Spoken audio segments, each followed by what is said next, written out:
What's going on, everybody, and welcome back to Comic Breakdown. In this video, we are jumping into something a little bit new, coming from 20th Century Studios in association with Marvel Comics. This is Alien issue number 1, coming from writer Declan Shalvey. And in 2022, the multinational company known as Weyland-Yutani, they diverted their commercial towing vehicle, the Nostromo. They took it to the moon LV-426. They were answering a distress call, but secretly, they wished to secure specimens of a dangerous alien species known as Xenomorphs. Obviously, tragedy struck the crew. In 2179, a colony known as Hadley's Hope, built on LV-426, was overrun by Xenomorphs. All rescue attempts have failed. Now the year is 2192. 73 years later, Weyland-Yutani has covered up most of its deadly tracks, but it was only a matter of time before the Xenomorphs decided to surface again. And to fully understand everything that is going on, the latest updates that they have given us, the human race's colonization efforts are expanding exponentially. The demand for quality sources of water has hit an all-time high. This means companies have jumped on this vacuum of need, taking advantage of a gold mine of monetary profits. We have Talbot Engineering Incorporated. They have secured the exclusive water reclamation rights to the ice moon LV-695. But this ice moon, it's going to hold a lot more than they had anticipated. Now, make sure you guys have subscribed to the channel, make sure that you like this video, and with that being said, let's dive into this breakdown. Alright gang, so our story starts us off on the ice moon LV-695. We have Dayton and we have Zasha. They have been drilling into the ice. They have been trying to find very suitable sources of water. Sending Zasha down here, she begins to knock away at the ice. We are quickly learning that Zasha is Dayton's daughter, but they have been here for 5 years, and they have not found any signs of water that is sufficient enough to be able to use, that would be profitable. As this young girl begins to hack away at the ice with her ice pick, she hits some kind of deposit, and we see her ice pick. It almost completely disintegrates. A green goo on the ice pick that seems to be making it melt. And this is when she sees it. Some kind of life form that she is completely unfamiliar with. We know this to be a face sucker. This is what takes us to the mother, but also Dr. Batya Zahn. She is the chief scientist assigned to this glacier. We are currently hearing her giving a report back to their higher-ups. The problem is, she's not even sure if they're listening anymore. It has been roughly 6 weeks since there has been any communication, but she knows that this work is important. Not to mention that they were supposed to be relieved 5 months ago. She is also currently pregnant, which means relief needs to happen, and it needs to happen soon. But they are unable to leave this planet because their launch pad, it is completely frozen over. That means their ship is stuck in the ice. While she sends up her report, we have young Zasha who is putting this face hugger into a bag, bringing her back up to the surface. Her father sees this monstrosity, this alien-like figure in the ice. Not sure what this is yet. They do the scans and they send it up to Batya. Now Dayton, he is the first one to say, I'm not sure that we should bring this thing back. I think we should put it right back where we found it. Our job here is to collect water. It has nothing to do with this. If we are gonna keep it, he thinks that they should probably incinerate this thing. But this is a new discovery, something that might even help them get off of this hellhole of a rock. But they do agree to let him contain it and throw it into cold storage, with Batya sending up a report of her findings. Even though nobody has replied in weeks, she still sends out the report, hoping maybe, just maybe, this might get them out of here. That is when we pick up 2 weeks later. She is letting the rest of the family know that she sent up a report 2 weeks earlier, but she also didn't mention it to them until right now. Dayton, in a fit of rage, he throws his food across the room. Dayton didn't want this thing in the camp to begin with, and now they're running it up the chain, something that none of them had even talked about. But Batya reminds him that this is her mission. She is the one that is in charge. While they are in a partnership, she doesn't technically have to run anything by him. She did this because she didn't trust them not to leave them stranded. If they have a new discovery, if they found something that may be worth some money, this might bring the company out here. That way they can get their relief and get off of this rock. She believed that this little monster was their ticket out of here, but she also says that her work here is classified. Outside of the main mission, there are things that she's simply not allowed to talk about. And right in the middle of this argument, that's when the ground begins to shake. Not really sure who this might be, not sure what this might be. As they look out the window, he tells Zasha to activate the lockdowns. This will buy them just a little bit of time, because outside coming in is a Weyland-Yutani ship.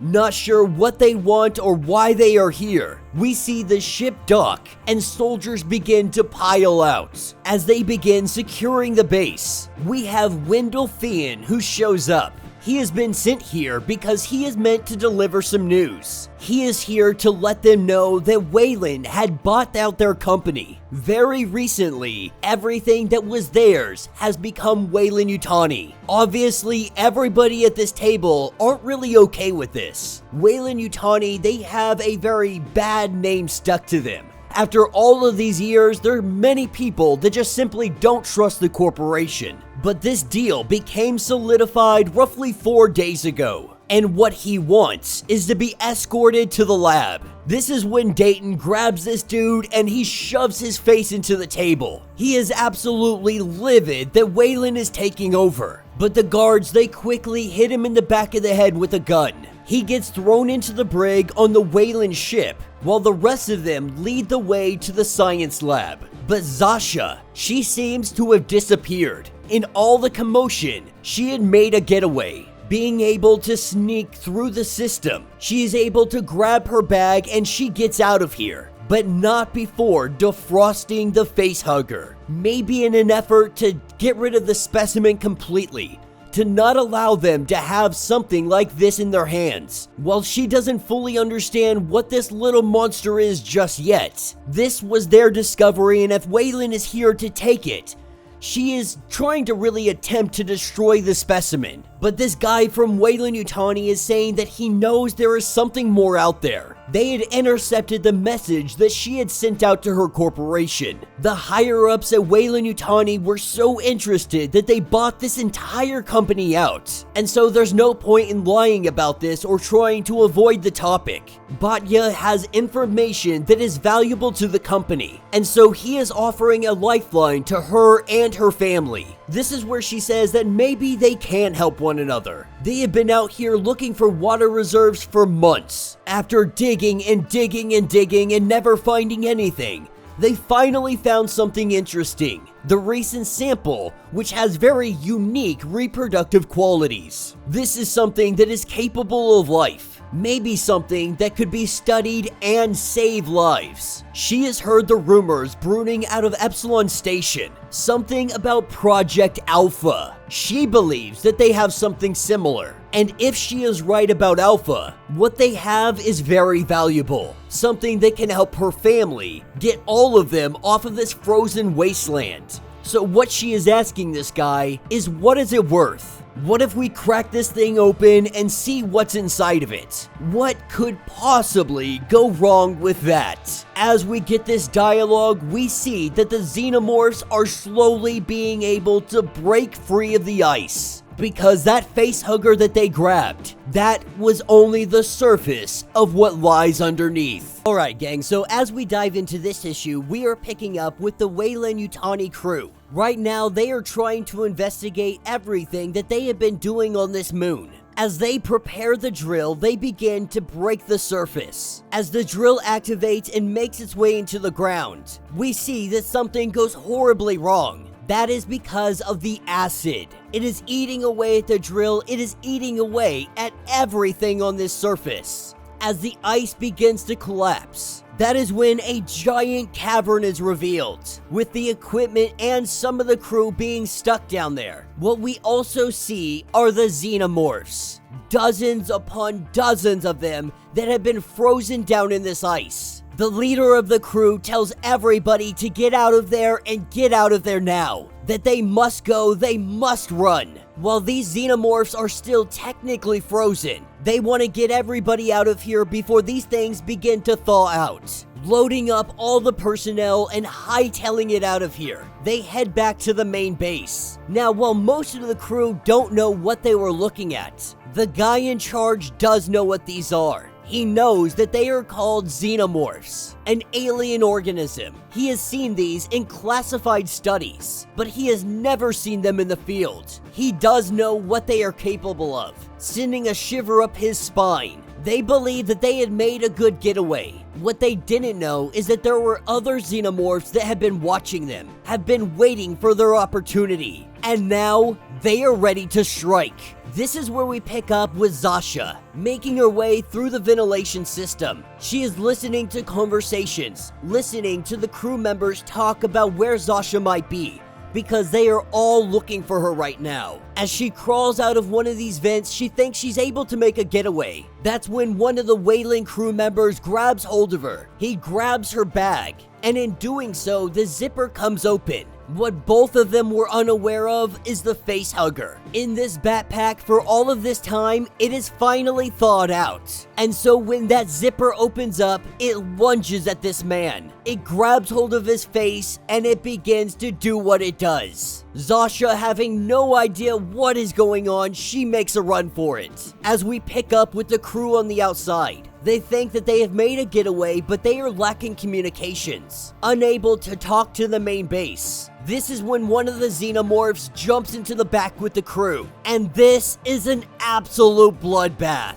As the crew is being torn apart, back at main base they see an explosion, but they are too far out to tell what is truly going on. As we get small glimpses of the destruction that these Xenomorphs are causing on the outside, the trucks have flipped over.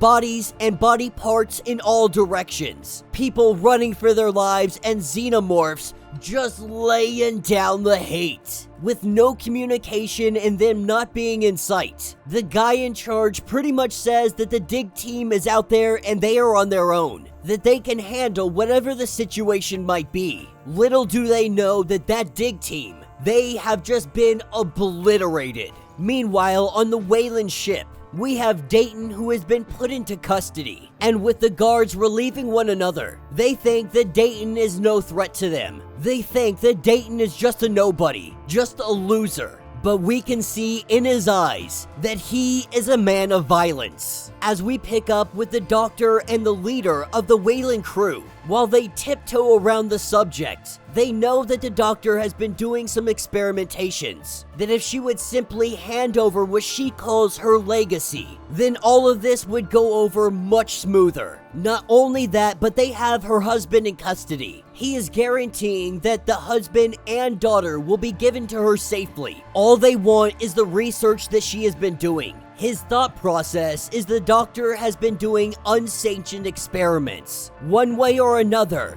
they are gonna discover what is going on. As the Weyland crew members find the guy going by the name of Earl, the one who had the facehugger on his face. They find him, they wake him up. This alien creature sitting next to him. They don't know what to make of this thing. But as Earl starts to come to consciousness, saying that he doesn't feel very well, that's when that alien burst out of his chest, trying to make its escape. This is when one of the crew members gets attacked by it, opening fire on this little alien, accidentally hitting some flammable containers. We see the combustion. All over this laboratory, there are explosions. And these explosions catch the attention of the Xenomorphs on the outside. And now all of those Xenomorphs that had been uncovered, moving as an entire horde, They are coming for the laboratory. Alright gang, so as we dive into this issue, we are picking up at the Keg, the research facility on this frozen moon. And right now they are trying to figure out what this giant explosion just was. While the man in charge, he's still completely unaware of what they are about to encounter. With the comms completely messed up, we're taken to the lower levels, because the Weyland-Yutani crew members had just faced against one of these very juvenile Xenomorphs. Before it was able to fully evolve into what it's supposed to be, the crew had opened fire in the hopes of killing it, but in doing so, they cause a chain reaction of explosions. What remains of the crew, they go to the weapon locker. They grab the med kits. They patch themselves up, they arm themselves, and they get ready to take out anything that is down here. And while their orders are to take whatever they find alive, after what they have just experienced, they have no intention of making sure everything is alive. And so, as the crew prepares for battle, we pick up with the doctor, talking to herself, wanting to get into her lab, wanting to get to her research. This is when her daughter Zasha comes from the ceiling, comes from the air ducts, ecstatic that her daughter is still alive, that nothing has happened to her. Meanwhile, we have Dayton, who is broken out of his little prison, knocking out the guard and making his way through the ship. He makes it to the command center. He gets on the comms and he tries talking to his daughter, trying to see if she can hear. While he tries to get in communication, Zasha and the doctor, they are currently discussing a way to get out of here, with the good doctor being pregnant. Going through the air ducts simply is not an option for her. But the doctor wants to get to the laboratory. This is when Zasha goes to say that she was there, that she took the specimen like she asked, but it had thawed out. And when it finished thawing out, it jumped out of the bag and jumped onto the soldier's face. But she says that that's okay, that she has samples from that specimen, but they need to get to the lab so they can get those samples. And so while Zasha works on breaking the lock on the door, from her bag, the radio that she has, they can hear Dayton.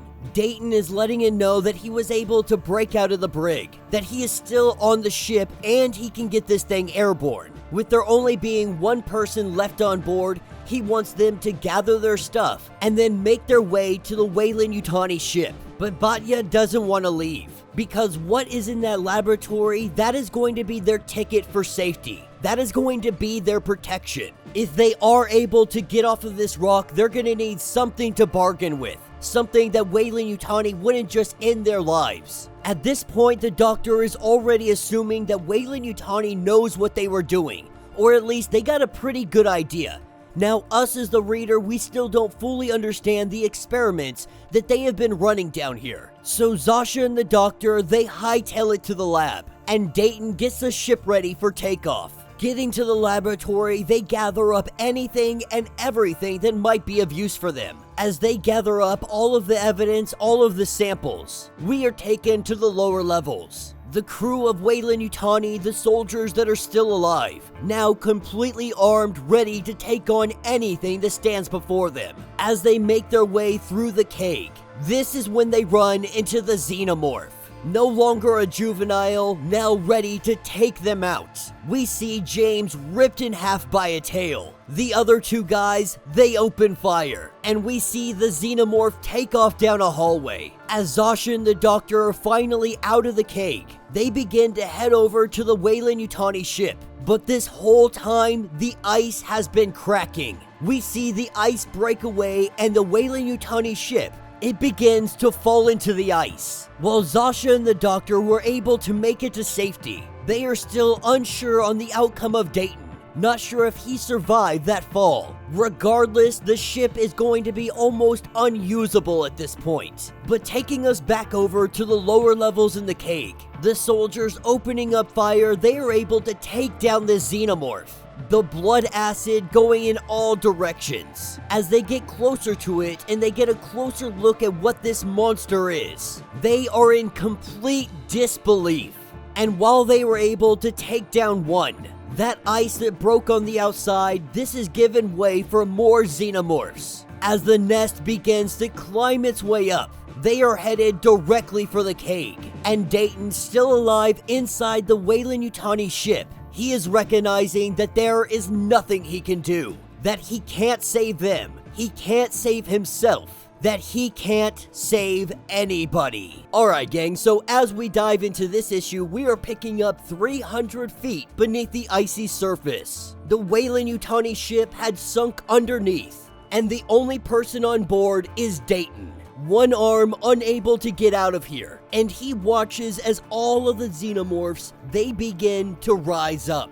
As we pick up with Batya and Zasha. Right now, Batya crying her eyes out because they believe that Dayton is dead, with Batya telling her daughter that he may not have been your father, but he was a good man. As they come to terms with his loss, Zasha begins to investigate, and she believes that she found a way for them to get out of here. As we pick up with the soldiers Harrison and the others, they have come down to investigate, and they see this very pale-colored facehugger, not really understanding what the heck is going on, not understanding what is happening or what this actual thing is. This situation definitely looks dicey, but thinking, how can it get any worse? What they are unaware of is on the outside. There is an entire garrison of freaking Xenomorphs that are headed directly for them. As they climb their way up the icy tundra, we pick back up with Batya and Zasha. With Batya being pregnant, she's not able to move very quickly. Right now, they are headed for the escape ship.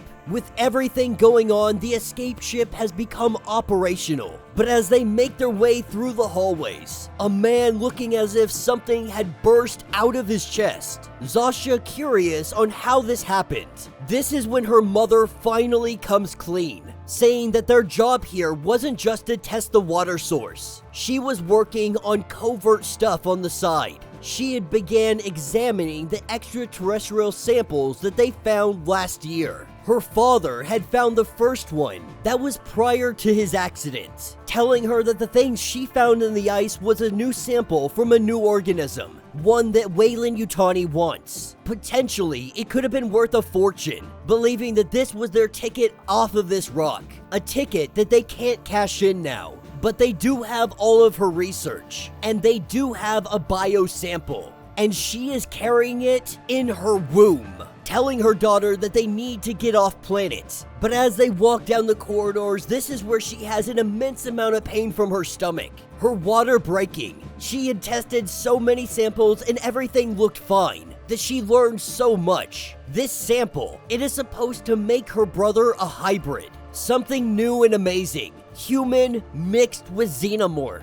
She hadn't wanted to start this process yet, but her hand had been forced. But now she is recognizing that something is wrong, telling her daughter that she needs to induce this baby before it is too late. That even if they could make it to the escape pod, she believes that this pregnancy is far too delicate to survive a trip to orbit. That this is the only chance her or the brother have to survive. And this is where we see that pale facehugger, now gone into its second stage. It burst out of the chest of the man that it had grabbed hold of, as it begins its evolution. At the same time, we have Zasha, who is currently delivering this baby, this hybrid child of Xenomorph and human, being able to deliver the baby successfully. Batya died during childbirth, with Zasha having tears pouring down her eyes, asking her mother why she did this, why she would leave her here all alone. The hybrid child, it did not survive, and so Zasha has lost her hybrid brother and her mother. At this point, the Xenomorphs are closing in, putting the dead fetus into a jar. She may not have been able to save the hybrid's life, but she plans to bury it somewhere out there, somewhere on a new world. As she walks down the hallways, this is where she sees that white Xenomorph. With it cutting her off, it gets ready to go in for the kill. But that's when it gets hit with a wrench. Time and time again, the person telling Zasha to get back, to stay safe. And this person, this is Dayton, telling her that these things are really hard to kill, checking in on her, seeing if she is okay. But while he does so, the Xenomorph comes back in. As he smashes this thing's skull in, we see the heavy damage that he took. But after the battle, we see what is left over of Dayton. He is no human. He is a synthetic. And that will be the end of this issue. So let me know what you guys think down in the comments. Definitely not the direction that I thought this comic was going. This whole time, Batya has been carrying a hybrid Xenomorph human child, hoping that Weyland-Yutani would pay her all kinds of money for this thing. Obviously, that didn't pan out. The baby came out dead and it killed her during childbirth. But that doesn't mean that the sample might not be viable, at the very least for experimentation. And so while it didn't live, it could still very well be their ticket to fortune. Because no matter what, Weyland-Yutani is going to want that sample. But I do think that Dayton being a synthetic, it didn't blatantly come out and say so, but I think it was kind of implied throughout this. It makes sense. It's the only viable way for him to actually be able to survive this long, especially with one arm. But it also looks like we're seeing another subspecies of the Xenomorphs, a white pale Xenomorph.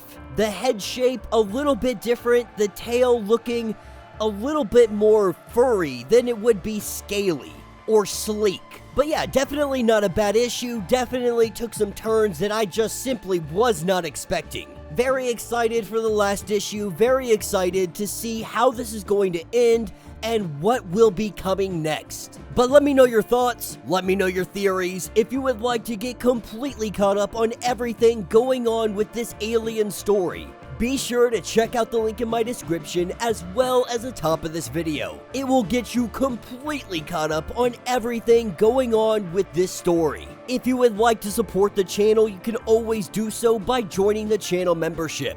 Much like Patreon, having multiple different tiers, from $1 to $50, from loyalty badges to comics every single month. Not only are you helping out the channel tremendously, but you are getting tons of perks in the process. If you are unable to do this, do me a favor, subscribe to the channel, like this video, hit that notification bell, and with that being said, until the next breakdown. Alright gang, so we are picking up at the Keg research base. We pick up with Dayton, who we just recently learned is a synth. And we have Zasha holding that container that contains her sibling, and they stand before a hybrid Xenomorph, one that Dayton had just put down. Right now, Zasha doesn't know what to think. Her mother died. She now carries around an unborn child in a little container. Dayton asking Sasha what the heck happened here. Zasha goes on to explain that Batya injected herself with something at the lab. This started to cause her to have pains almost instantly with her pregnancy. Dayton is letting her know that you must leave that container behind. The baby must stay here. And while Zasha doesn't want to leave it behind because her mother died for this, Dayton lets her know that your mother was an amazing woman, both kind and brilliant, but she also was obsessed. Nothing good can come from these creatures. Dayton had tried to warn her, but she never listened, and now it has caused her death.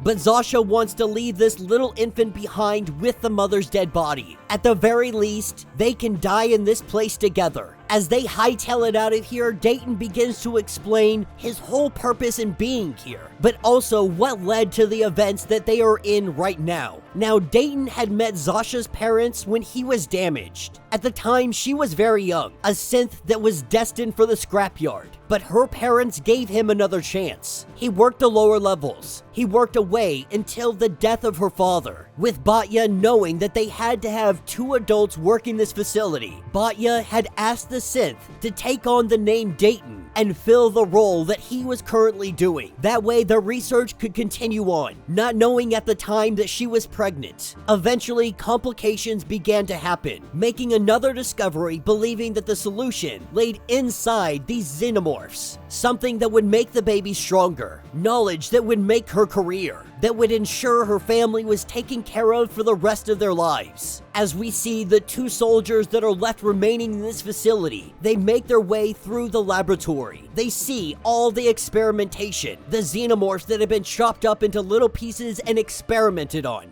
This is what Batya had been doing, here under the guise of water resources. But after learning that the Xenomorphs were here, she shifted her research into something that would be more groundbreaking. This is when they get to the body of Batya, leaving the baby in the container with her. Zasha says her goodbyes and they prepare to get out of here, making their way to the landing platform. As they get ready to take off, this is where they run into those two soldiers. And the soldiers are letting them know that you are not getting on this ship. This is where Dayton tries to reason with them that ship, it can take 3 people on board. What he is asking is for them to take Zasha with them. But the soldier says that there is no way in hell that is happening. Everything started going sideways. They lost half of their team looking for Zasha, so they have no intention of bringing her along. This is where Dayton attacks him, saying that she is just a child. He begins to claw at the soldier's face, and when the soldier pulls out a gun as he gets ready to shoot Dayton, the soldier takes one in the chest. Zasha had lifted up her rifle and she fired away as we watch the soldier fall to his demise, the Xenomorphs eating him while he is still very much alive. The second soldier telling them not to move, getting ready to gun them down right where they are. This is where the hybrid Xenomorph comes in, and without skipping a beat, this Xenomorph cuts off the head of the second soldier as it gets ready to attack Dayton and Zasha. Dayton makes a distraction so Zasha can get onto the ship. This is when the regular Xenomorphs show up, and the regular Xenomorphs, they start attacking the hybrid Xenomorph. Dayton at this point recognizes he's not getting on that ship. Down at the terminal, he is activating the launch sequence. Refusing to fail Zasha, he tells her goodbye. The ship takes off and it heads into orbit, and this place is left behind, lost to history. Zasha, the last survivor, her mother wanted to create a legacy, and she was successful, but in the worst ways possible. One thing is for certain, Zasha's life will never be the same again. Now, that is going to end out the series, but as we jump into the annual of 2023, we are picking up in the past. We pick up about 40 years ago. We have a Xenomorph queen along with her entire hive on a ship. Down here, they have been thriving, but when this ship had crashed, it landed on the moon that was LV-695. 40 years prior to Zasha and her family arriving at the outpost. And as we get to the moon surface, we see that there is a native creature that lives here. Monstrous creatures that roam this icy land. And when that ship crashes, the creatures go to investigate the ruins, beginning to look around and see all the little egg sacs everywhere. As the facehuggers begin to attack these creatures, they start stomping them out, trying to reach the face of these things. Their faces are so massive, the facehuggers can't really latch on, but the acidy skin, it does burn their faces. As we see these giant creatures doing everything they can to smash these little guys. We see one of the creatures accidentally swallow some of these. Swallowing some of the facehuggers, it falls into the ice. And while it falls in the ice, the ones that are still on the land, they start getting attacked by Xenomorphs. Xenomorphs and facehuggers attacking at the same time. And while these may be colossal monsters, the Xenomorphs outnumber them as they try to fight them off the best they can and make their escape. They are able to get away, but we see that some of them are hurting. Some of them have been severely damaged. More than that, some of them have swallowed the facehuggers, regurgitating them out of their stomach. It's already too late. Some of these creatures begin to fall over, and Xenomorphs begin bursting out of their chest. While that is happening, the Xenomorphs have caught up with them, and they begin to attack as well. In the bloody aftermath, we pick up back at the crash site. We pick up with the Queen, and the Queen can sense something coming on the horizon. The native creatures may have mostly been defeated, but now something new is coming. The Xenomorphs that had burst out of the chest of these creatures are in fact the white hybrid Xenomorphs that we had seen previously. This is where we have an all-out Xenomorph civil war. The white hybrid Xenomorphs going and attacking the black Xenomorphs. Each side dealing devastating blows, heads being ripped off, limbs straight up coming off the bodies, blood spewed in all directions. And what we see rise up appears to be a hybrid queen.